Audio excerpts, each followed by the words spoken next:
Olá pessoal, como vamos? Iniciando agora um vídeo da disciplina de desenho, mostrando para vocês o comportamento da luz e da sombra na natureza. Reparem que a luz e a sombra são elementos intrínsecos de qualquer movimento, de qualquer imagem natural.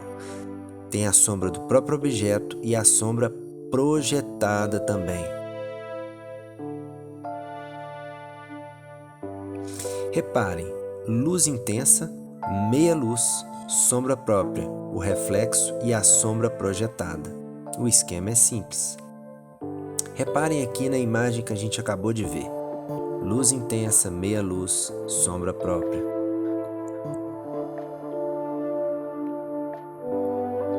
Mais uma vez, esse lindo desenho é uma sombra projetada. Vamos falar sobre a importância da luz e da sombra para a clareza do desenho. A sombra e a luz formam a estrutura desse telhado. Vejam bem que para a gente identificar essa forma, a natureza dessa imagem, eu trabalho com luz e sombra. Olha a estrutura da sombra conformando o telhado. Vamos começar o desenho. E a gente começa, pelo esqueleto do desenho. A estrutura da forma, as linhas básicas, é o palitinho do boneco de palitinho.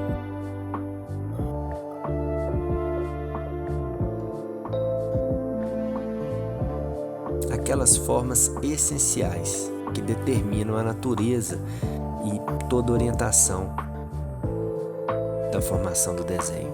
Reparem que agora eu estou iniciando o tratamento, fazendo preenchimento. Sempre com uma linha clara, porque a gente começa sempre do mais claro para o mais escuro. Depois de fazer as linhas curvas que acompanham a forma real da telha, eu venho com linhas bem curtinhas, que são retas, que vão falar sobre aquela telha de baixo. Olha o relevo.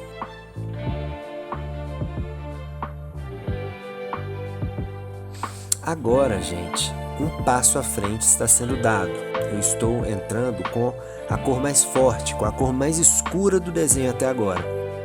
É quando eu vou fazer a sombra própria, as sombras mais intensas, que vão dar finalmente um destaque para a forma. Reparem como o telhado ganha muito mais vida dessa vez.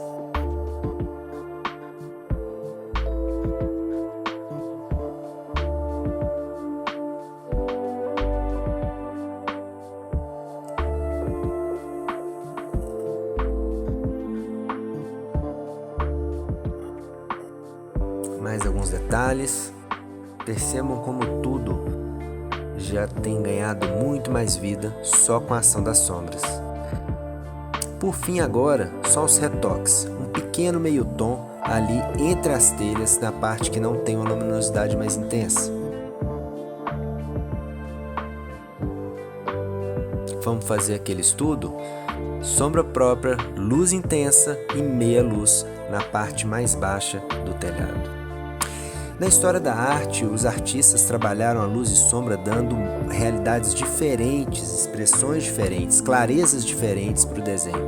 Nessa cabeça de Laocoonte, a gente vê vários estudos. Reparem um tratamento sem achura e a outra com muito mais sombra. Vamos lá, desenhando com grid, escala de tons.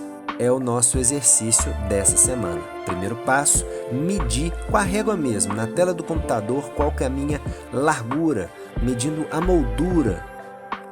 Deu 19,5 a moldura na sua largura. E, coincidentemente, 19,5 também a altura da minha moldura ali. 1 por 1. Ou seja, a minha largura tem uma medida e vai ser a mesma medida para a minha altura.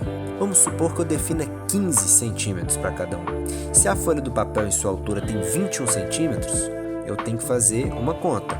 21 menos 15, que é a minha moldura, vai dar 6. Como eu tenho duas margens, acima e abaixo, 6 dividido por 2, 3. A minha margem vai ter 3. Vamos pensar na largura. Isso, ok. Fazendo a soma ali ainda na altura, desculpem. Vamos então finalmente para a largura. A largura do papel é 30 centímetros menos 15, sobrou 15. 15 dividido por 2, duas margens esquerda e direita, 7,5. 7,5 uma margem, 3 centímetros a outra margem. Vamos então, gente, fazer a nossa moldura aqui, né? Eu meço 7,5 de um lado, 15 e 7,5 do outro, mas não é nem mais preciso. Aí são a margem de 3 mais 15, 3 mais 15, ok. Agora a gente vai traçando as linhas retas para conformar a moldura. Não precisem desmanchar essas linhas de preparação do desenho, é muito importante isso para a gente compreender como o desenho está indo, né? As marcas preparatórias do desenho. Gente, eu tô marcando aqui no meio, mas eu dei uma má nota, não era para marcar no meio, porque tem 3 quadradinhos, né? Então eu tenho que dividir em 3, não ao meio. E eu marquei 3 quadradinhos em cima, 3 quadradinhos embaixo. Gente, eu fiz errado. Eu vou ter que fazer tudo de novo. Olha só, tem 3 quadradinhos na horizontal e 4 quadradinhos francamente, gente, a altura tem 4 quadradinhos. Vou ter que fazer tudo de novo. E que coisa, né? Eu acho assim, o professor é muito bom que ele errou por querer, para vocês também poderem ver que esse erro é possível, ou então o professor comeu mosca mesmo. Então, gente, depois que a gente faz ali a moldura, a gente subdivide o grid. E aí eu estou dividindo os 15 centímetros por 4. E eu posso dividir no olhômetro também, gente. Vamos adaptar, vamos tentar fazer isso, conferindo aqui se deu 7,5 mesmo. Esse daí, pequeno ajuste. Passo a linha, mas eu posso pensar no olhômetro também, para ir acostumando meu olho a capturar as medidas aí. Conferir e tá tudo certinho. Vamos embora.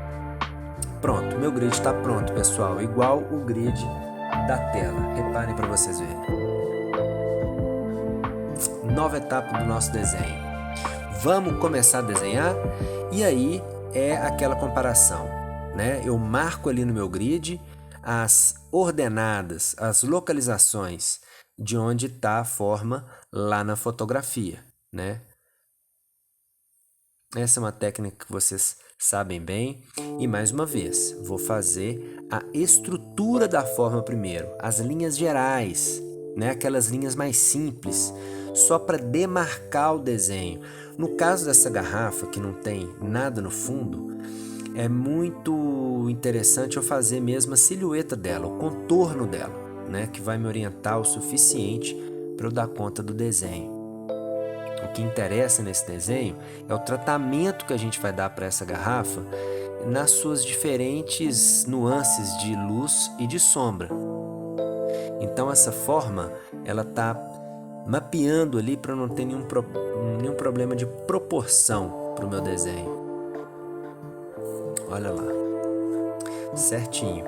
Reparem que na minha garrafa eu tenho áreas de luz. Olha, áreas de sombra. Olha como é que fica mais fácil de ver por aqui. Essas áreas eu vou trazer para o meu desenho. Então é importante que eu mapeie onde está a luz desse meu objeto. Vamos lá, vamos rabiscar. Vamos procurar encontrar aí e demarcar essas áreas de luz, essas áreas de sombra, que a partir desse mapa eu vou aplicar os diferentes tons, diferentes nuances, tons mais escuros, tons mais claros. Reparem aqui fazendo uma faixa clara que existe ali na garrafa.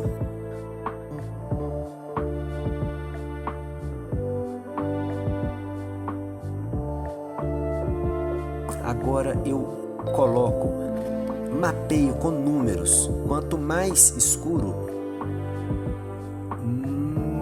maior o número. O 4 é um tom muito forte, mas o 5 é o tom mais forte de todos. Vamos fazer então a escala de tons de 1 a 5. Eu faço com a mesma caneta ou o mesmo lápis todos os tons. O número 5 é o mais escuro, então eu preencho ele totalmente com linhas, sem deixar uma área em branco. O 4 eu já deixo algumas linhas brancas bem pequenas, bem fininhas. E no 3 eu deixo umas linhas brancas mais largas, ou seja, as linhas pretas vão ganhando distância uma da outra. No 2, essa distância é maior ainda.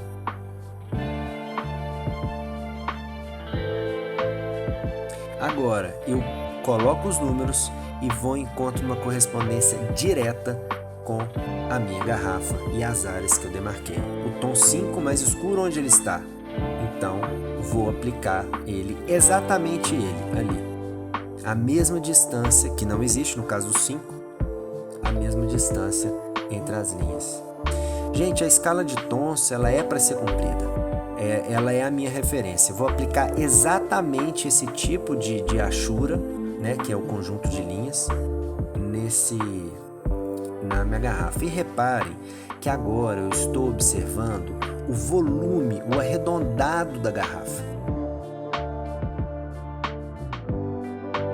Essa é uma técnica muito antiga que foi muito feita pelos artistas gravadores alemães. Reparem essas costas, como a linha acompanha o volume do corpo.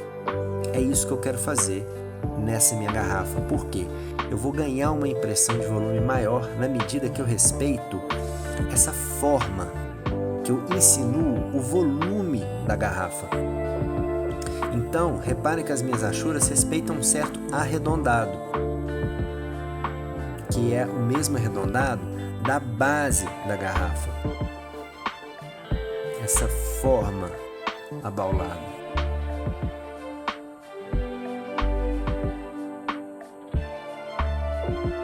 Essa parte é o tom 1, é o tom claro, não vou usar tom nenhum, porque ela é um cabo de madeira, reparem. E aí, gente, continuando aí, o arredondado da garrafa, as achuras, eu aplico os tons, eu aplico as linhas das achuras, acompanhando o volume da garrafa, respeitando um arredondado. É assim que minha luz e minha sombra geram automaticamente volume. Eles estão muito juntos, volume, luz e sombra. O trabalho dessa semana, gente, é esse: escala de tons e aplicação de luz e sombra sobre o desenho de vocês.